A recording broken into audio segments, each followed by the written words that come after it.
MovieWeb.com. So I want to begin by asking you guys, I know that the movie is like loosely based on Jane Austen's Sense and Sensibility. Yes. I was wondering if there's anything you guys were able to pull from the book, or was it just completely from the script as far as characters and that kind of inspiration? For me, at least, I really stuck with what we had in the script and working with our wonderful director, Angel, to really kind of make it as authentic as possible, because there's so much added to what Jane Austen originally came up with, and what she came up with was amazing, but since we're adding a Mexican twist and really bringing it now to a modern day kind of version of it, we really only could stick to the script. I feel like there were some little things that were able to keep the same. I mean, the stuff that happens with Kuno Becker and my character, and a couple other things, but for the most part, we wanted to make this its own. Yeah, no, and I think that we had such a special opportunity to really reinvent, and reintroduce that really iconic, format of a movie, and infuse it with just a different landscape.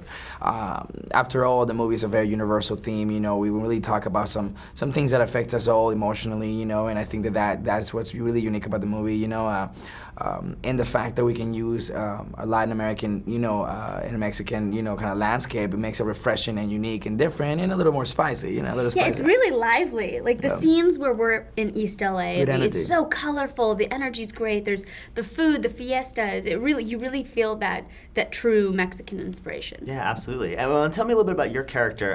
She's very unhappy when her father dies, obviously, and when she's forced to move out of her house and the situation she's in. Can you talk a little bit about how she doesn't really adapt too well at first, does she? Yeah, Mary's character, I mean, I wouldn't say she's not an awful girl. She grew up a certain way. She just doesn't know any better. And you know that she has a good heart. So when she is kind of thrown into this new world and not making it about all her things anymore, but really learning where she comes from and her roots, I think that's when you start to discover who she truly is. It doesn't go the best for her right away, but I think as Mary grows as a character, she ends up becoming really likable and truly finds out where she comes from and who she is. Yeah, and Bruno is sort of attracted to her right away, but tries to almost sort of guide her a little bit. Tell me a little bit about that attraction.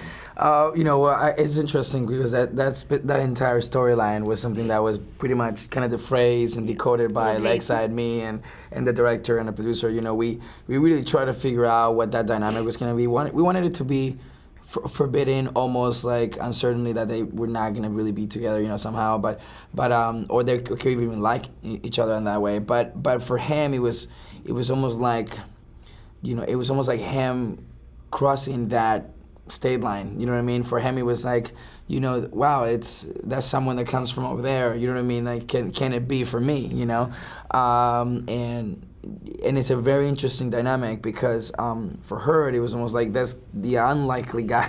That's so not the guy that I would totally like. One word, the and for me, it's like these are the girls that I make fun of. You know what I mean? And it was a really interesting dynamic, and it makes it for a really, really fun ride for both characters. Well, and he sort of wears his heart on his sleeve because he's devastated at the party when he sees her with Red. Yeah, he kind of that was one of the few times in his life where he allowed himself to believe, what I mean? Like there's a point in the movie where he just allows himself to believe that could possibly be for him. And I don't know, you're gonna have to watch the movie and see what happens after that. But it was a really sweet moment when you finally see him be, he's not that tough. Well, he's this tough guy, but with a heart, you know what I mean? Yeah. So it makes it unique and fun. Well, finally, I just want to ask you, the film has such great sort of themes of family and what family is. Could you talk a little bit about those themes and what you liked about that in the project? With the film, we really, I think what everybody was trying to go for was really understand what a Mexican family feels like in a household. And it is kind of chaotic all the time. I remember growing up, my abuela lived with us, my tia lived with us, I had a couple cousins who were with us. Everybody lives in one house. So it's very close, and your family really protects you. And I think being able to have an aunt that comes and saves these girls and scoops them up, even though they don't understand what these new surroundings are, they adapted pretty quickly considering the girls that they are. It was in their blood.